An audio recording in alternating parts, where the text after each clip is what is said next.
మీ business విస్తరించాలనుకుంటున్నారా? మార్చి 16-17 హైటెక్స్ లో franchise India biggest ఫ్రో expo.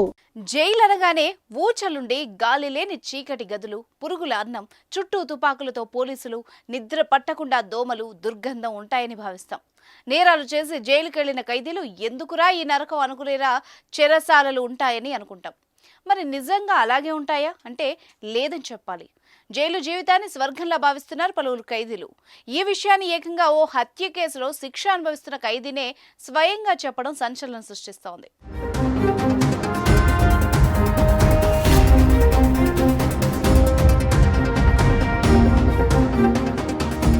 జైల్లో శిక్ష అనుభవిస్తున్న ఒక ఖైదీ లైవ్ వీడియో బయటకు రావడం కలకలం రేపుతోంది. హత్య కేసులో నిందితుడైన ఒక యువకుడు బరేలీ సెంట్రల్ జైల్లో ఉండగా జైలు జీవితం స్వర్గంలా ఉందని చెప్పాడు. అది కూడా ఇన్స్టా లైవ్ ద్వారా ఈ విషయాన్ని వెల్లడించాడు. దీంతో ప్రజలంతా ఉలిక్కిపడ్డారు.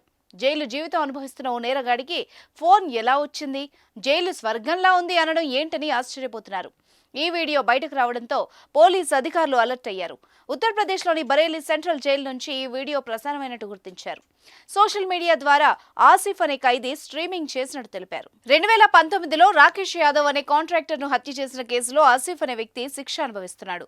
ఈ క్రమంలోనే 2 నిమిషాల లైవ్ స్ట్రీమింగ్ వీడియోలో జైలు స్వర్గంలా ఉంది, ఇక్కడ జీవితాన్ని ఆస్వాదిస్తున్నాను, త్వరలోనే బయటకు వస్తా అంటూ సంతోషంగా చెప్పుకొచ్చాడు. దీంతో పోలీసు అధికారులపై తీవ్ర విమర్శలు వెల్లువెత్తుతుండగా జైల్లో శిక్ష అనుభవిస్తున్న ఖైదీ చేతికి ఫోన్ ఎలా వచ్చింది, సిబ్బందిలో ఎవరైనా అతనికి సహకరించారా అన్న కోణంలో విచారణ చేపట్టినట్టు తెలిపారు. ఈ వీడియో వైరల్ కావడంతో నిబంధనలకు విరుద్ధంగా జైలు అధికారులు ఆసిఫ్ కు ప్రత్యేక సదుపాయాలు కల్పిస్తున్నారంటూ రాకేష్ సోదరుడు జిల్లా మేజిస్ట్రేట్ కు ఫిర్యాదు చేశారు.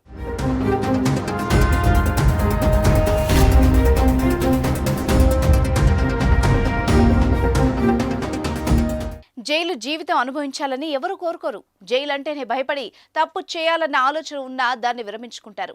అలాంటిది ఓ హత్య కేసు నిందితుడు జైలు జీవితం స్వర్గంలా ఉందని చెప్పడం ఆందోళన వ్యక్తమవుతోంది. ఇలాంటి వీడియోల ద్వారా జైలు అంటే భయపడే రోజులు పోయి క్రైమ్ పెరిగే అవకాశం ఉందని పలువురు అభిప్రాయపడుతున్నారు.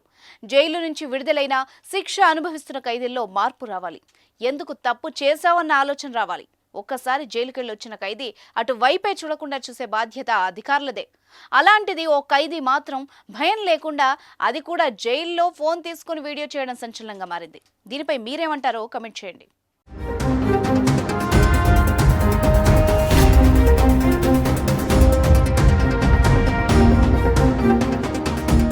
సుమన్ టీవీలో మీ పర్సనల్ అండ్ బిజినెస్ ప్రమోషన్స్ కోసం కింది నెంబర్కి కాంటాక్ట్ చేయండి.